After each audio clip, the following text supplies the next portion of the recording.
리포트 같이 보기입니다. 시총 5천억 미만의 기업들도 한국 IR협의회 기업 리서치 센터에서 발간하는 리포트를 통해서 여러분들이 만나실 수 있고요. 매달 이렇게 유튜브 콘텐츠를 통해 여러분들이 기업 얘기를 더 편하고 그리고 유익하게 들으실 수 있도록 함께하고 있습니다. 네, 그럼 오늘 이 시간을 가득 채워주실 한국 IR협의회 기업 리서치 센터 연구위원님들 한 분 한 분 모시고 자세한 얘기 들어보겠습니다. 먼저 김경민 연구위원 그리고 김지윤 연구위원 나와 계십니다. 안녕하세요. 안녕하십니까. 네, 이 컨텐츠를 꾸준하게 보고 계시는 구독자분들은 새로운 얼굴이다라고 생각을 좀 하실 것 같아서 먼저 소개를 좀 부탁드릴게요. 네, 안녕하십니까. 저는 애널리스트 김경민입니다. 지난주부터 한국 IR 협의회에 출근하기 시작했고요. 그 전에는 하나금융투자, 대신증권, 그리고 KB증권에서 애널리스트 및 리서치 어시스턴트로 계속 활약을 해왔습니다. 네, 하나금융투자에 계실 때 저는 리포트를 통해서 굉장히 많이 뵀던 저 혼자 내적 친밀감이 있는 분인데 아니 그때 리포트를 굉장히 많이 내놓으시는 분으로 정평이 나 있던데 네, 여기 한국 IR 협의회에 오시니까 좀 어떠세요? 네, 한국 IR 협의회는 이제 다수의 고객분들을 위해서 리포트를 자주 발간하게 되어 있잖아요. 그래서 그런 부분에서 제가 원래 이제 하고자 했던 그런 일의 성격과 잘 맞는 것 같습니다. 그래서 입사한 이후에도 꾸준히 좋은 기업들의 자료를 작성하기 위해서 노력을 하고 있습니다. 네, 알겠습니다. 앞으로 한국 IR 협의회 리서치 센터를 통해서 좋은 리포트 많이 부탁드리겠습니다. 네, 리포트를 보니까 이제 최근에 쓰신 기업이 인텍 플러스던데 네, 맞습니다. 어떤 회사인지 소개를 좀 해주시죠. 네, 인텍플러스는 1995년에 카이스트 출신의 연구원들이 설립해서 2011년에 상장된 검사 장비 기업입니다. 인텍플러스는 세 개의 사업부를 영위하고 있는데요. 그중에 1사업부하고 2사업부는 반도체 검사와 관련된 사업부이고 3사업부는 디스플레이 그리고 2차 전지 쪽에 검사와 관련된 장비 사업을 하고 있습니다. 검사 장비 업체다라고 이제 소개를 해주셨는데 어떤 종류의 검사 장비 회사인지 궁금하네요, 그러면. 네. 인텍플러스의 제품은 외관 검사를 하는데 사용이 됩니다. 그 외관 검사를 하기 위해서는 세 가지의 요소 기술이 필요한데요. 첫 번째로는 대상물을 사진으로 찍어서 육안 검사를 대체하는 그런 기술, 그리고 검사 과정 중에 필요한 자동화 장비를 설계 및 제작하는 기술이 필요합니다. 마지막으로 사실 검사 과정에서 계속 촬영을 하거든요. 그래서 고속으로 검사 영상을 획득, 처리하는 기술이 필요합니다. 이러한 요소 기술을 갖춘 검사 장비 공급사는 부가가치가 더욱 높은 쪽에 검사 장비를 공급할 수 있는데요. 인텍플러스의 장비는 반도체 패키징 공정의 외관 검사 또는 패키지 기판이라고 하는 부품의 외관 검사를 하는데 사용되고 있고요. 이쪽의 경쟁사는 미국 그리고 일본의 반도체 장비 공급사입니다. 그 반도체가 전공정, 후공정으로 나뉘는데 그럼 이게 후공정 업체다라고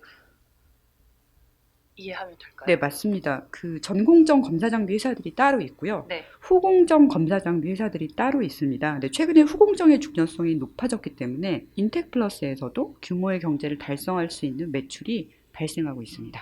네, 앞서서 이제 경쟁사가 미국과 일본의 반도체 장비 공급사다라고 말씀을 해주셨는데 결국에는 이제 경쟁사가 해외 장비 회사인 거잖아요. 네, 맞습니다. 현재 경쟁 상황은 좀 어때요, 그러면? 네, 그 반도체 검사 장비는 조금 전에 우리 아나운서님께서 전공정, 후공정 물어보셨는데요. 네. 전공정이든 후공정이든 미국의 검사 장비 공급사 KLA의 점유율이 대단히 높습니다. 이 KLA라는 회사는 높은 시장 점유율을 유지하기 위해서 인수합병을 적극적으로 전개를 했습니다. 인수합병의 괴물 같은 기업이라고 할 수 있고요. 그래서 2018년 3월, 2019년 3월, 그리고 2021년 7월에 각각 3개의 회사를 인수를 하면서 검사 장비 포트폴리오를 다변화했습니다. KLA가 조금 오래전에 인수했던 아이코스라는 기업이 있는데 바로 아이코스가 인텍플러스 사업부 중에 1사업부에서 본격적으로 경쟁하고 있는 그런 회사다라고 보실 수 있고요. 이 사업부의 주요 경쟁사는 일본의 타카오카 토코라는 장비 회사입니다. 해외 장비 회사와 그러면 경쟁을 하면서 인텍플러스는 시장에서 또 점유율을 어떻게 늘려가고 있어요? 네, 좋은 질문입니다. 처음에는 점유율이 20% 정도밖에 안 됐고요. 그러다가 2018년도에 하나의 글로벌 반도체 고객사가 인텍플러스의 반도체 패키징 외관 검사 장비를 이제 단독 공급사로 해도 좋다라고 이제 승인을 해줬습니다. 그래서 그 이후로는 인텍플러스의 점유율이 늘어나기 시작했고요. 원래는 인텍플러스도 한국의 회사였기 때문에 한국의 반도체 회사인 삼성전자의 매출 비중이 가장 높았습니다. 그런데 지금은 오히려 해외 쪽으로 많이 다변화가 됐고요. 원래 이 시장에서 한국 기준으로는 전방산업 규모가 수백억 원 정도밖에 안 됐지만 글로벌 시장의 전방산업 규모는 1000억 후반 그리고 2500억 수준이기 때문에 그만큼 인텍플러스의 관점에서는 더 많이 진출할 수 있는 그 시장의 파이가 커졌다라고 말씀드릴 수 있겠습니다. 이렇게 점유율을 늘려간다는 거는 시장에서 그만큼 뭐 수주가 계속 늘어나고 기술력을 인정받는다는 건데 그 인텍플러스만 가지고 있는 좀 장점이라는 것들이 있을까요? 네, 그 정교한 후공정 쪽 검사를 잘한다라고 말씀드릴 수 있을 것 같아요. 그래서 우선 이 후공정 쪽도 점점 그 반도체 크기라던가 아니면 각종 부품의 크기가 커지고 있거든요. 그래서 기존 검사 장비 대비 2배에서 4배 정도의 그 대면적 형태, 이걸 저희가 반도체 애널리스트들끼리 라지 폼 팩터라고 부릅니다. 근데 이 라지 폼 팩터 부품의 외관 검사를 할 수 있고요.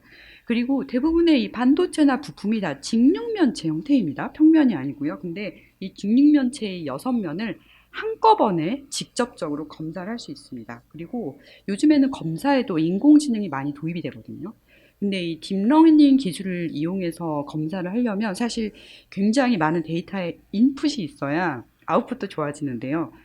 이제 인텍플러스의 경우에는 상대적으로 적은 데이터 값을 인풋을 해도 아웃풋이 좋기 때문에 그래서 이제 분량을 잘 걸러낼 수 있는 그런 기술을 가지고 있습니다. 반도체 이제 분야 쪽이다 보니까 대외적인 환경도 좀 영향을 많이 받을 것 같은데 인텍플러스가 가지고 있는 이런 장점을 기반으로 앞으로 성장성을 감안해 봤을 때 지금 대외적인 환경은 어떤지도 짚어주시죠. 사실 글로벌 네. 매크로 관점에서는 불확실성이 큰 게 안 좋은 건데요. 네. 인텍플러스한테는 사실 그런 부분이 좋게 작용을 합니다. 왜냐하면 1차적으로 코로나가 발발한 다음에요. 그 미국 내 반도체 장비 2곳에 본사가 있는 곳이 캘리포니아 주입니다. 근데 캘리포니아 주에서 락다운이 있었거든요. 아마 한국에서는 테슬라 공장 문 닫았어요 얘기 들으셨을 텐데요. 테슬라도 역시 캘리포니아에 햅이 있었습니다. 그래서 그 캘리포니아 락다운 이후에 기존의 그 미국 장비사를 이용하던 고객사들이 불안감을 느끼기 시작한 거예요. 그래서 대안을 찾기 시작했고요.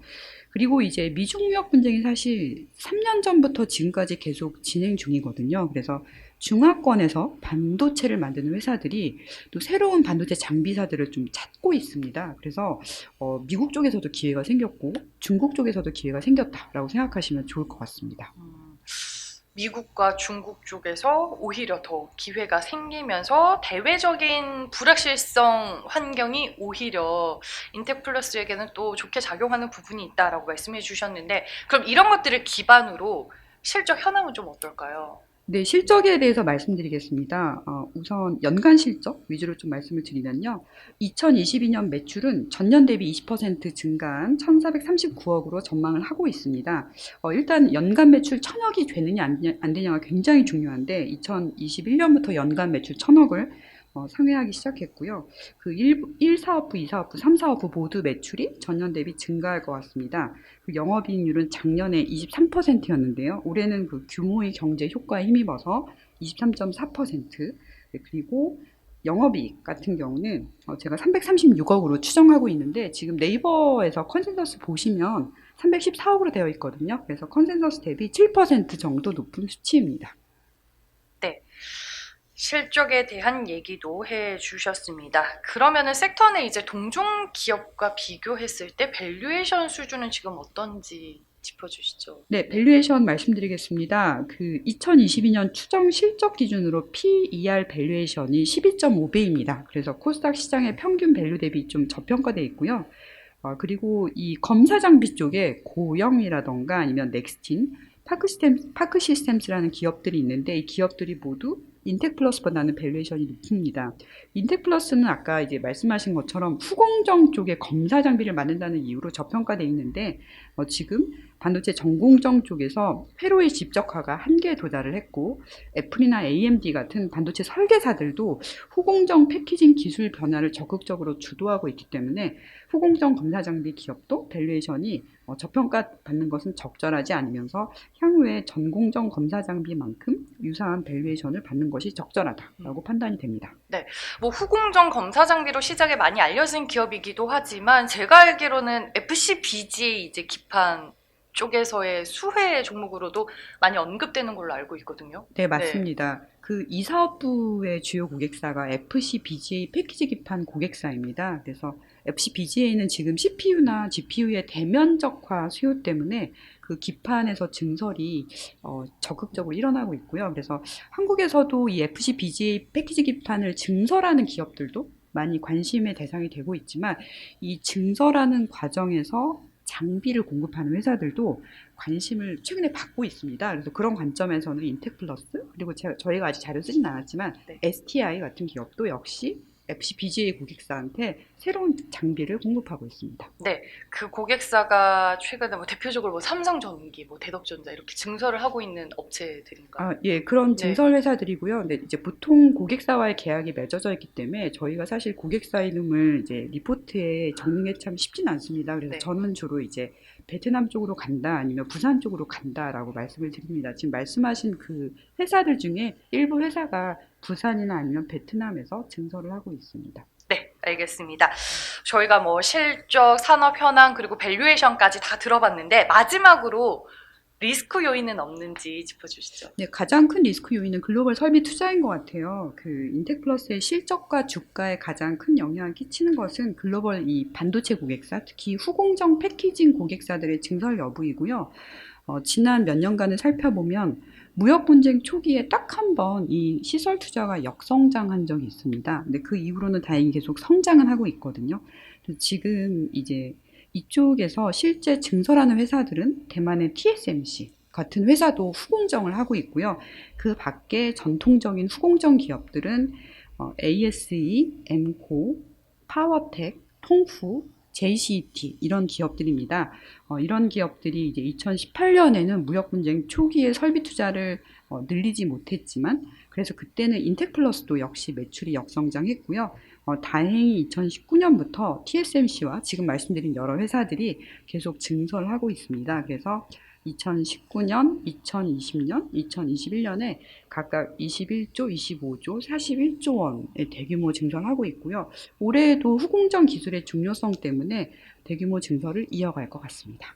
네, 알겠습니다. 한국 IR협의회 기업 리서치 센터에 새로 합류를 하게 되신 김경민 연구위원과 인텍플러스라는 기업에 대해서 알아봤습니다. 말씀 잘 들었습니다. 감사합니다. 이번에는 한국 IR협의회 기업 리서치 센터 김재현 연구위원과 함께하겠습니다. 안녕하세요. 안녕하세요. 네, 직접 내놓으신 이제 리포트를 기반으로 오늘은 어떤 기업에 대해서 얘기를 해주실 건가요? 오늘은 하츠라는 기업을 좀 준비를 했습니다. 하츠하면 네. 또 레인지 후드로 유명한 기업이죠. 맞습니다. 네, 네. 잘 아시네요. 네. 집에서도 네, 하츠 쓰시네요. 집안일을 많이 해가지고. 알겠습니다. 네, 어떤 네. 기업인지 자세히 소개해 주시죠. 네. 하츠는 좀 굉장히 오래된 기업이고요. 1988년 설립이 됐고 레인지 후드 전문 제조사로 설립됐습니다. 그래서 지금은 레인지 후드를 포함해서 이제 환기 시스템까지 전문적으로 판매를 하는 회사고요. 이제 업력이 거의 20년, 25년 정도가 됐기 때문에 레인지 후드 쪽에서는 좀 가장 오래된 국내 회사다라고 보시면 될 것 같고, 일단 점유율은 국내에서 좀 독보적인 1위를 기록하는 회사다라고 보시면 될 것 같습니다. 그래서 이 회사가 만드는 그 레인지 후드라는 거는 가정집에서 거의 다 설치가 되어 있죠. 요리하실 때 우리가 흔히들 얘기하는 후드 얘기하는 그 후드라고 보시면 되고요. 환풍기. 네, 맞습니다. 뭐 맞아요? 네, 네. 그 후드가 이제 환풍기랑 연결이 되어 있죠. 네. 네, 그래서 뭐 고기 구우실 때나 위에 부엌에 있는 후드를 키면은 바깥으로 이제 이런 연기 같은 것들을 뽑아서 보내버리는 그런 기능을 한다라고 보시면 될 것 같고요. 그래서 막 요 정도 말씀드리면은 아마 어떤 후드인지 이해하시기는 쉬우실 것 같고, 그래서 이 회사 같은 경우에 좀 재밌는 좀 이슈가 있습니다. 이 레인지 후드 시장 같은 경우에 좀 개편이 된 부분이 있어요. 그 하츠가 1위였고 2위였던 이제 엠텍이라는 회사가 있는데, 이 회사가 파산을 했습니다. 2020년도 그때 이제 코로나 터졌을 때 파산을 하면서 2위 업체가 파산을 하다 보니 1위 업체인 이 하츠가 이제 수혜를 입게 됐고요. 이 부분은 레포트에 제가 산업 현황에 좀 기록을 해놨는데 여기 적어놨습니다. 2020년 시장 2위 업체인 엔텍이 파산을 했고요. 이에 따라서 점유율이 19년도 47%에서 21년도 59%까지 좀 상승을 했고 이 기조는 2022년에도 좀 유지가 될 걸로 보입니다. 레인지 후드 전문 업체로 많이 알려져 있기는 하지만 최근에 뭐 인덕션이나 이런 빌트인 기기 쪽도 하는 것 같던데 네, 이 맞습니다. 사업부는 어때요? 이쪽 같은 경우에도 이 회사가 좀 굉장히 오래 사업을 영위를 했고요. 네. 제가 여기도 레포트에 적어놨는데 좀 굉장히 유사한 시장입니다. 일단 주방에 설치된다는 공통점이 있고요. 그리고 소득 수준이 올라가고 주방이 서구화가 됨에 따라서 빌트인 기기 시장이 좀 지속적으로 성장한다라고 보시면 됩니다. 그리고 이 레인지후드랑 빌트인 기기 같은 경우에 이제 보급형이랑 고급형으로 나눌 수가 있고, 보급형 같은 경우에는 이제 보통 이제 아파트 입주하실 때 들어가 있다라고 보시면 되고, 고급형 같은 경우에는 최근에 좀 열리는 시장입니다. 최근에 좀 재건축이나 뭐 신규 주택이 많이 늘지 않는 상황이잖아요. 그러다 보니까 좀 오래된 아파트들이 많이 생기게 되고, 그러면은 그 지내시는 분들이 리모델링을 직접 좀 진행을 하게 됩니다. 그럴 때 좀 비싼 제품을 넣게 되면은 이게 고급형이 좀 많이 들어가게 되고요. 그래서 지금 최근에 고가가치 제품 비중이 좀 늘어나는 추세고, 그리고 좀 최근 또 신축 주택 같은 경우에는 분양가가 굉장히 좀 높게 책정이 됩니다. 그래서 분양가가 높다라는 거는 이 주택을 지을 때 들어가는 좀 돈이 많다라는 얘기잖아요. 그러다 보니까 최근에 또 들어가는 고급 아파트 같은 경우에는 고급형이 많이 들어간다라고 보시면 될 것 같습니다. 그러면은 아파트 입주 물량, 뭐 재건축, 리모델링 이런 것들과 다 연관이 클 것 같은데 정부의 부동산 정책이라든지 부동산 시장이 좀 영향을 많이 받겠네요. 네, 굉장히 많이 받고 있습니다. 일단 하츠의 이 레인지후드랑 빌트인 기기가 들어가는 시장은 두 가지로 나눌 수가 있을 것 같아요. B2B랑 B2C 두 가지로 나눌 수가 있는데, 일단 B2B 같은 경우에는 국내 건설사에 직접 납품을 합니다. 그리고 입찰 경쟁을 통해 공급이 되고요. 그래서 앞서 말씀해 주신 것처럼 주택 인허가 물량이랑 굉장히 밀접한 관련이 있고요. 그래서 신축 주택이나 뭐 재건축이랑 연관이 되다 보니 B2B 매출은 주택 인허가 물량이랑 비례한다라고 보시면 되고, 국내 건설 경기랑 굉장히 밀접하다 보시면 되고, B2C는 또 다릅니다. 이 부분은 대리점이랑 온라인몰을 통해서 공급이 되고요. 이 개인이 선택을 해서 설치를 하는 거기 때문에 주택 리모델링 수요랑 관련이 높습니다. 일반적으로 주택을 리모델링을 할 때는 제가 오래된 집을 새로 사서 입주를 할 때 리모델링을 많이 하시잖아요. 그러다 보니까 주택 거래량이랑 굉장히 크게 밀접한 관련이 있다라고 보시면 되고, 주택 거래량이 늘어나면은 B2C 매출이 증가하는 경향을 보인다. 이렇게 보시면 될 것 같습니다. 네. 실적은 좀 어때요, 그러면? 네, 하츠 실적 같은 경우에는 좀 꾸준히 성장을 한다라고 보시면 될 것 같아요. 일단 작년 실적을 좀 살펴보면은 매출이 1372억 원으로 YoY 10% 정도 늘었고요. 영업이익은 20% 정도 성장을 했습니다. 굉장히 좋은 모습을 보였고, 그거는 점유율 확대, 제가 처음 말씀드렸던 2위 업체 파산에 따른 점유율 확대와 이제 신제품 출시, 주택 인허가 물량 반등에 기인을 한다라고 보시면 되고요. 그리고 좀 의미가 있었던 게 이제 B2C 대리점 매출이 좀 많이 올라왔습니다. 매출 비중이 59%까지 올라오면서 이익률이 좀 많이 올라갔습니다. B2C가 B2B보다 이익률이 좀 좋은 경향이 있거든요. 그래서 이 부분을 좀 참고하시면 될 것 같고, 이 호실적 요인은 올해도 이어질 걸로 저는 보고 있고요. 매출액은 작년 성장률이랑 좀 비슷한 정도, 7% 정도 성장할 것 같고, 영업이익도 한 5% 정도 성장할 걸로 보고 있습니다. 소폭 성장 가능할 걸로 보이고요. 근데 이 성장폭은 올해보다는 내년이 좀 더 클 것 같아요. 그렇게 보는 이유가 신정부가 주택 공급 정책을 아직 정확하게 발표를 하진 않았지만 분명히 주택 공급을 좀 늘리겠다라는 좀 기조를 보이고 있기 때문에 그 부분이랑 또 양도세 완화 정책 이 두 가지를 좀 진행을 합니다. 그러면 주택 공급을 늘리게 되면은 당연히 인허가 물량이 늘어나서 B2B가 늘어나게 될 거고요. 양도세 완화를 하게 되면은 거래량이 다시 늘게 되면은 B2C가 늘게 될 겁니다. 이 두 가지를 봤을 때 현 정부에서 좀 하츠에게는 충분히 좀 수혜를 받을 수 있지 않을까? 전 이렇게 예상을 하고요. 그래서 올해 한번 좀 실적은 지켜보고 내년에도 성장하는 모습 이렇게 기대해도 될 것 같습니다. 네. 실적 꾸준하게 견조하다라고 말씀해 주셨고, 리포트 보니까 재무 구조가 탄탄한데 이어서 이제 배당 성향도 좀 높은 편이더라고요. 네, 회사 실적을 보시면은 아까 제가 말씀드린 것처럼 막 IT, 바이오 이런 어쨌든 20%씩 이렇게 성장하는 모습을 보이진 않습니다. 그래서 한 10%, 7% 이렇게 성장을 한다 보면은 좀 재미없네라고 보실 수도 있지만 이 회사는 안정적으로 좀 성장을 하는 회사다라고 보시고 그래서 지금 재무 구조 같은 경우에 부채 비율 24%밖에 안 되고요. 그리고 배당 성향도 매년 15에서 16% 정도 유지를 하려고 합니다. 그리고 이익도 계속 늘어나기 때문에 뭐 당연히 배당 성향 유지하면은 배당금도 늘어난다라고 보시면 되기 때문에 굉장히 좀 안정적으로 어느 일부 포트의 일부 정도 담아갈 수 있는 종목? 뭐 이렇게 보실 수 있을 것 같아요. 네. 마지막으로 리스크 요인은 없는지도 점검을 해볼게요. 네, 리스크 요인이 없는 회사는 없기 때문에 말씀을 당연하죠. 네, 드려야 될 것 같고요. 음. 일단 제가 뭐 B2B, B2C가 늘어난다라고 말씀을 드렸지만 사실 이게 주택 공급이랑 굉장히 밀접하기 때문에 그냥 주택 공급이 계획대로 되지 않을 수도 있잖아요. 워낙 다른 정치적인 문제도 엮여 있고 여러 경기 문제도 엮여 있고 여러 가지가 엮여 있기 때문에 주택 공급이 계획대로 진행되지 않을 경우에는 예상보다 부진한 실적을 달성할 수도 있고요. 그래서 그리고 주택 거래량이 최근에 좀 많이 줄었습니다. 네, 이 부분이 저는 이제 양도세 완화를 하면서 올라갈 거라고 좀 예상을 하고는 있지만 이 주택 거래량이 회복이 쉽지 않을 경우에는 B2C 매출도 좀 부진할 가능성이 큽니다. 그래서 이 두 가지는 좀 체크를 해 보셔야 될 것 같고요.